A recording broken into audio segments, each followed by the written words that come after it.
Here's the main enemy, though. Government. Government. Ronald Reagan would say to people, it's government that's reaching its hands into your pockets and taking your money in the form of taxes and wasting it on minorities in the form of welfare. It's government which is taking your taxes to have all these police forces, but then not doing anything to protect you against crime. It's government which refuses to patrol the borders, which refuses to keep these criminals out.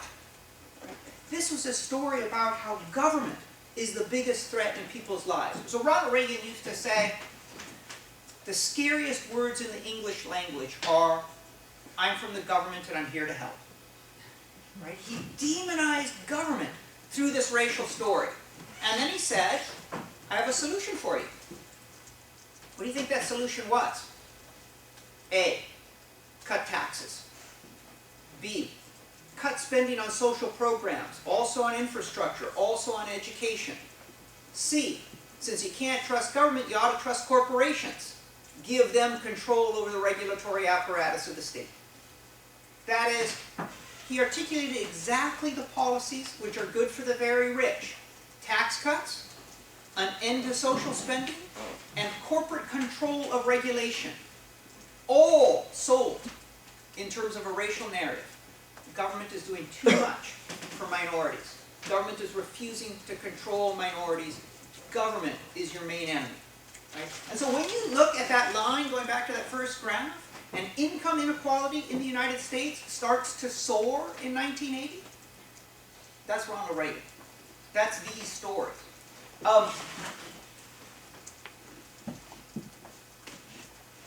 Couple of caveats. It's race, but it's not only race.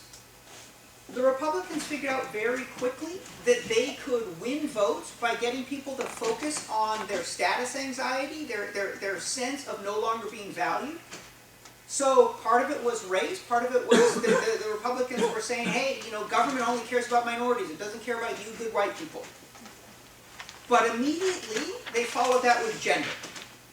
Republicans started saying, hey, men, don't you feel like your position is being undercut by all these women who are in the workplace, who are primary breadwinners, who are maybe making more than you? Women should stay home. And part of the way to have a conversation about women staying home was about reproductive freedom and abortion. So the Republican Party, up to 1970, had been equally as supportive as abortion rights as the Democrats. But by 1980, the Republican Party had an official policy of not allowing abortion. And today, right, 2016, the Republican Party, many elements of it, are pushing to limit access to contraception. Right? It's not enough. The access to abortion in the United States really only exists in major urban areas and on the coast. In most parts of the country, it is almost impossible now to get an abortion. So now they're pushing to limit access to contraception. This is part of cultural war politics. It's part of a way of saying to people, don't worry about the 1%. You should worry about women. You should worry about minorities. You should worry about assault on Christianity. You should worry about gays and homosexuals. All of this is part of a culture war politics. So it's not race alone, it's this other culture war politics.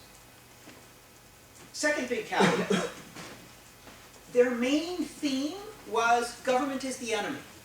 They could show that government was the enemy by trying to pretend that government had more sympathy for minorities than for the people in the majority. But the other way they could show government was the enemy was simply to ruin government. And I mean, this is astounding.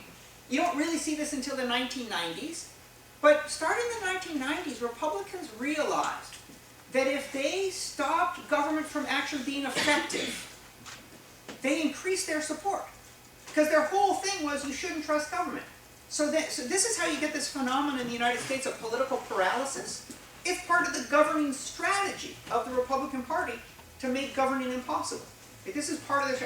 It's crazy. Okay, I'm going to start skipping ahead now. I want to get us up to the present. This is the basics of dog whistle politics, of coded racism. I use the phrase dog whistle because, do you know a dog whistle?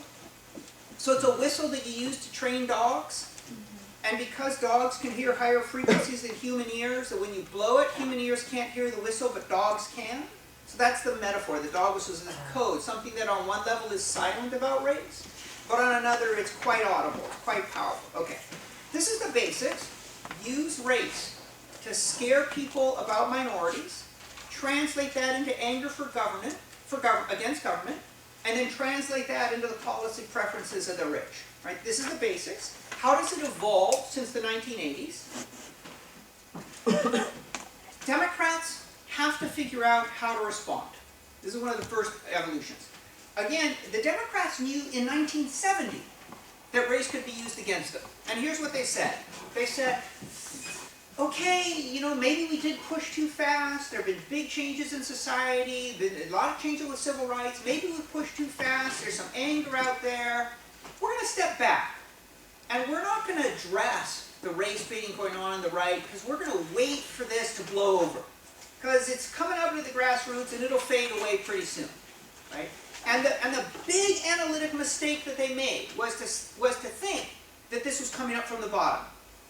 Yeah, it's partly coming up from the bottom.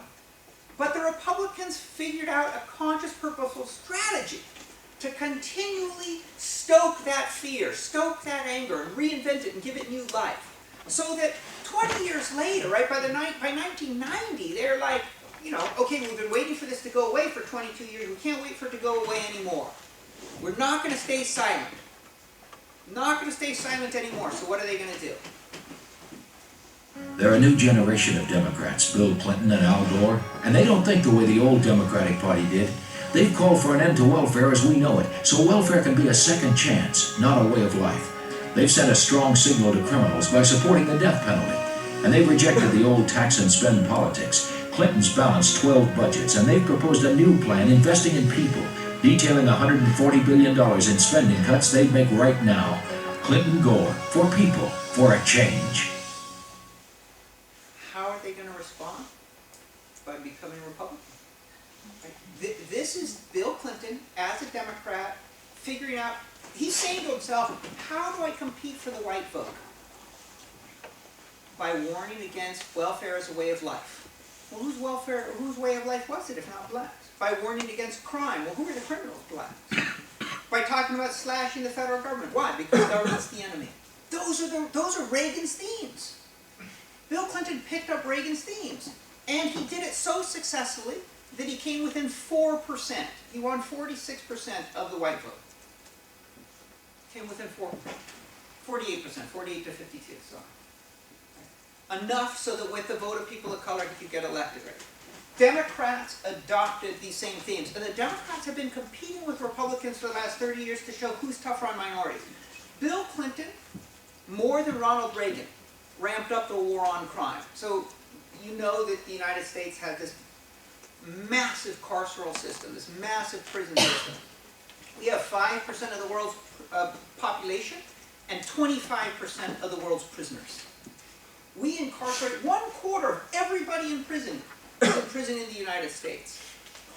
That happened with this.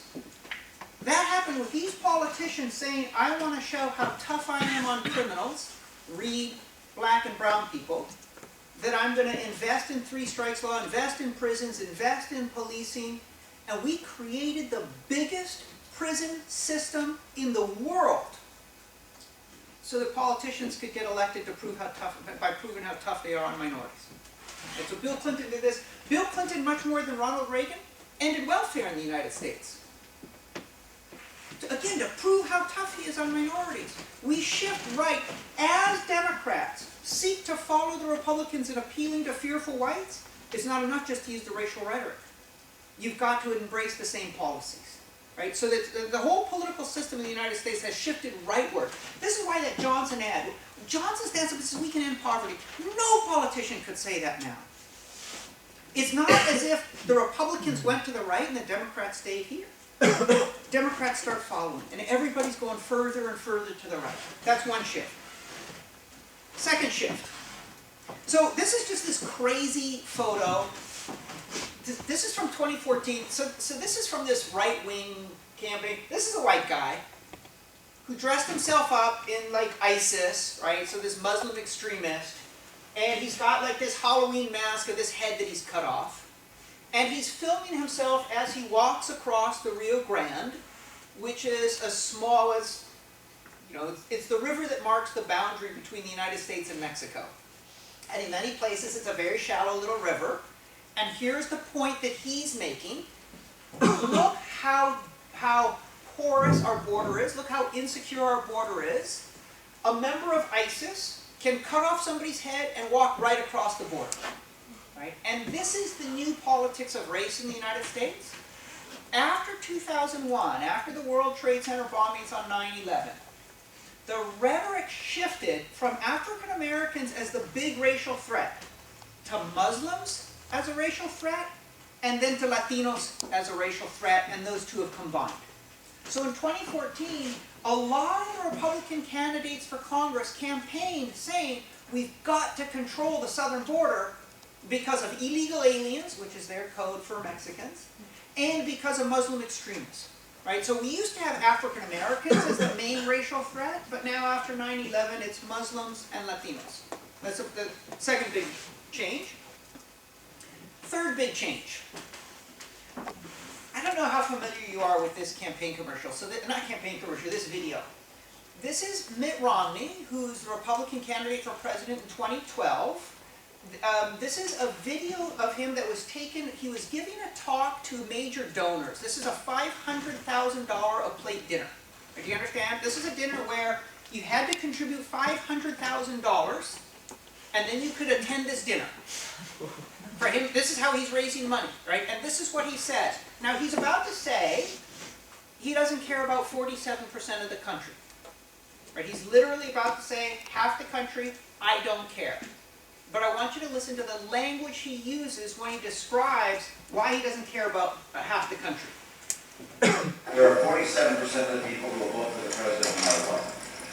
All right, there are 47% who are with him, who are dependent on government, who believe that they are victims, who believe that government has a responsibility to care for them, who believe that they're entitled to health care, to food, to housing, to you name it. But it's an entitlement, and the government should give it to them. And they will vote for this president no matter what. And so my job is not to worry about those people. I'll never convince them that they should take personal responsibility and care for their lives. What I have to do is convince the 5 to 10% in the Senate. Okay. So, first, he's talking about 47% of the country. Why that number 47%? This is the statistic for the part of the population that does not pay federal income tax. Okay, so in the United States, roughly half the people don't pay federal income tax. Now, if you're not making enough to pay federal income tax, you're nevertheless paying state taxes, you're paying property taxes, you're paying sales taxes, you're paying Social Security taxes, you're paying Medicare taxes. Among people not paying federal income tax, their average tax payment as a function of their income is about 14%. That is, even if you're not paying federal income taxes, you're averaging about 14% of your income in taxes. Mitt Romney, as a billionaire, was paying 12% of his income in taxes. Now he's talking about half the country as if they're deadbeats. They're, on average, paying more in taxes than he is. Okay, so that's the 47%. But, how does he talk about that 47%? They're dependent on government. They have an entitlement mentality. They think they're entitled to health care, to food, to whatever. And they refuse to take responsibility for themselves. Now, I don't know if you recognize that language, but that's the language of race. That's the language that Ronald Reagan was using when he told that story about blacks on welfare. He was telling a story of people who are dependent on government, who have an entitlement mentality, who refuse to take care of themselves. Ronald Reagan sold Americans that story by giving it a color, by saying this is about blacks. But by 2012, Mitt Romney skipped that part and applied it essentially to half the population. The bottom half of the income scale in the United States, applied it to all of them, the majority of whom are white. Okay? By the way, so this video went viral. Right? right? It was all over the place. Now, in addition to this video, Mitt Romney was traveling the country promising to do 3 things. What do you think he was promising to do? Tax cuts for the very rich, and social welfare spending, get government out of the way of business, right? So what are his major policy proposals? Hand the country over to the rich, right? And what's his main campaign theme? We don't have to care about people who are dependent and who have an entitlement mentality, right? Now, fortunately, he lost. How do you think he did among whites?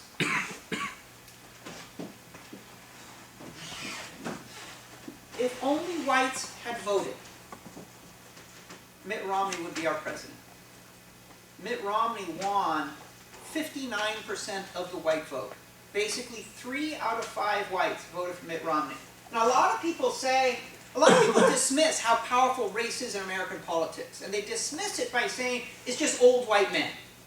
In fact, New York Times, the day after the election, had an article in which they quoted a Republican operative saying, there aren't enough old white men to get elected anymore.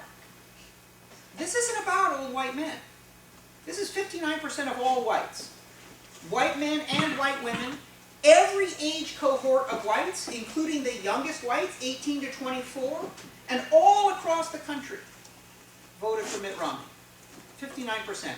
If Mitt Romney had won 3% more of whites, if he'd won 62% of the white vote, he would have won the national vote.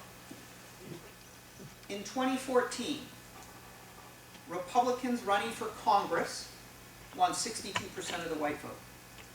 Right? The level of racial anxiety in the United States is going up.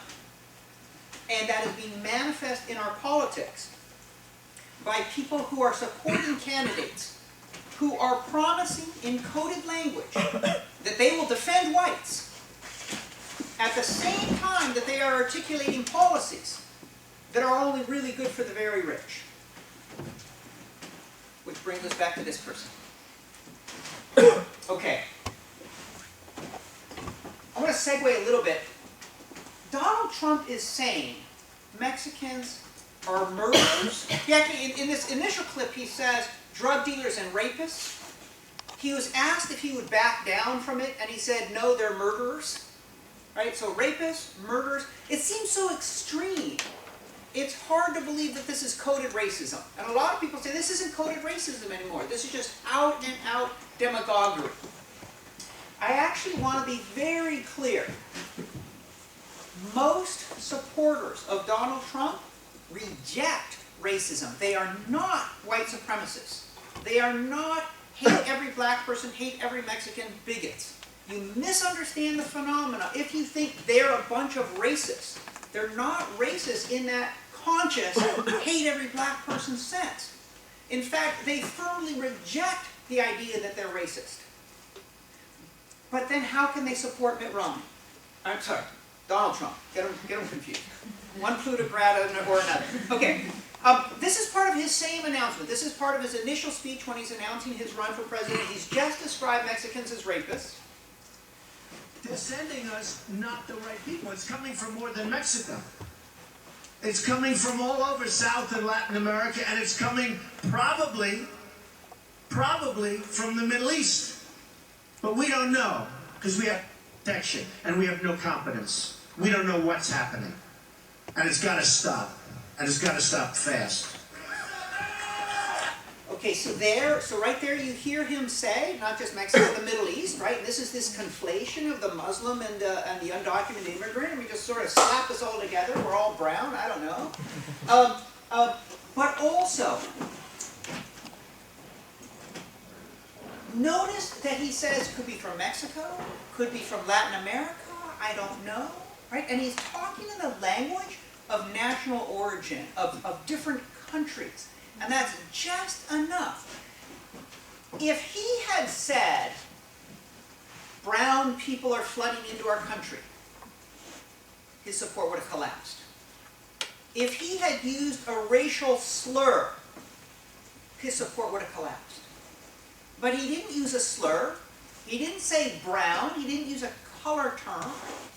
He said people from Mexico, as if by talking about a nation, he's not talking about race.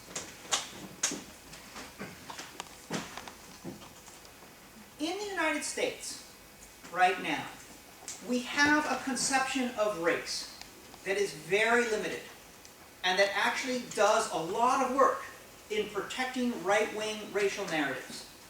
In the United States, we have a sense that race was biology, that we had a problem with racism, and that racism was about discriminating against people because of their physical features or their ancestry, their blood, that race was fundamentally biology. And that as long as you don't talk about skin color, as long as you don't talk about ancestry, as long as you don't use a racial slur, you're not racist. So think about this dog whistle sort of racism that I'm talking about, this coded racism. States' rights, welfare queen, welfare chief, inner city crime, illegal alien, or silent majority, heartland, homeland, real Americans. None of those talk about color. None of them talk about biology. And so theoretically, none of them are race. Right? Race is over. Right? And it's this sort of conception that allows Trump to say, I didn't say brown, I didn't use a racial slur, I didn't reference biology, so race is over. I think that conception of racism really misunderstands what racism was about. And so here I want to say, listen, and I actually want to translate this maybe into a little bit of the European context. So I teach race and American law, among other things. And every year or so I get 1 or 2 students from Europe, most of whom on the first or second day of class say, I'm here because I want to study the United States. In Europe, we don't have a race problem. Right? And I'm like, okay, well, just wait. Right? Just wait not only until you see what happens, but also over the course. What is race? What is race? Most people are busy trying to figure out the categorical definition, right? And so they'll make a distinction between what's race versus what's racism versus what's xenophobia versus what's religious bigotry, and big mistake. It's important to think about racism functionally. What work does it do? What work does racism do? Racism has always been an ideology. It's closely associated with, well, it is. It's deeply embedded in colonialism. Racism is part of the colonial project. It's a way for people to say, some peoples from Europe get to travel out and settle other parts of the world, and in that process, get to take land from the local people, get to enslave the local people, get to enslave people from Africa and take them all over the world, and get to do so through levels of barbarity, of cruelty, of violence that are absolutely mind-boggling. I mean, if you think about slavery in the Middle Passage, half the people taken from Africa never make it to the New World because they died in the holds of these ships. Or if you think about Native Americans in the United States, best estimates are 90% of the indigenous population was killed. Right? And some of it was through direct military conquest, but some of it was through disease, which were spread intentionally. You guys know Ben Franklin, one of the great heroes of the United States, one of the great heroes of the Revolutionary era, ambassador to France for a while, I don't know. He suggested that the United States military should take smallpox, right? It was a very deadly disease. Smallpox infected clothing and spread it among the Native Americans. Right? This is biological welfare. How do you do that? How do you launch a war of conquest and enslavement against other people? You dehumanize them. Right? You invent an ideology that says they're not human. And what they get, if what they get is genocide, or what they get, if what it is enslavement, is designed by nature. It's God or nature that mandates this. And this is race. So that race was never just the biology. The biology was important because the biology allowed people to say, hey, if nature does this, this is outside of human control. Society's not doing this, so society's not responsible. But the logic was never, we get to enslave these people because they have brown or black skin. The logic was always, they should be enslaved because their brown or black skin indicates that they're stupid, that they're brutish, that they're criminal, that they are lazy, that they refuse to work, that they have a high tolerance, a high threshold for pain, that they love working in the sun without eating, right? All of that crap, right? Nation, culture, religion, behavior. That was the justification for slavery, or for dispossession of Native Americans, or for the exploitation of Mexican land. So you know, the United States takes the northern half of Mexico in 1848. What justified us in taking the northern half of Mexico? We invented a racial rhetoric of Mexicans as people who were cruel, cowardly, and lazy, and not fit to rule over the American continent. This is what we call in the United States manifest destiny. The destiny of whites to rule North America. It's a racial ideology. but central to the ideology is nation and culture and religion and behavior. That was what was doing the work. What do we have now? Now we have a system in which people don't mention the biology. They just talk about nation, culture, religion, and behavior. But they talk about nation, culture, religion, and behavior in the same terms that 30 or 40 years ago we talked about it when it was connected to biology. This is the code. Notice, I have biology up here. I didn't just remove it. People don't talk about biology, but we see it all the time. Right? When people talk in terms of nation, culture, religion, and behavior, in their mind, they're seeing physical difference. Right? The physical difference is the notion that race is really biological is still there. When Donald Trump is talking about Mexicans as rapists, I don't think most people are picturing somebody like me in a suit, relatively fair-featured, right? They're picturing somebody poor, somebody dark. Right? The biology is still there. It's just that people aren't saying it. Okay. I want to suggest 3 different types of racism as a way of understanding current racial dynamics. First concept is the concept of coded racism. And by coded racism, I mean terms or ideas that on their surface do not mention race, but just underneath rely on racial stereotypes. Right? And so things like, we're worried about a flood of immigrants. Okay, you start using that language, flood of immigrants, have you mentioned race? No. But right underneath, there's a strong racial imagery. Or, our inner cities are overrun with a crime problem. Have you said race? You haven't mentioned biology, but right underneath are all those stereotypes about culture and behavior. Right? Similarly, you say something like true American, or I imagine the true Europeans, the true French. Have you mentioned race? No, ostensibly you're talking nation. But right underneath is that sense of race. That's coded racism. I think most conversations about race in the United States, and I imagine in Europe, now happen in code. Where people don't explicitly reference color, don't explicitly reference biology, and yet right underneath this is what we're talking about. Routine racism. Routine racism is this idea that we are suffused with racial ideas, that we operate in societies that have been structured in terms of race.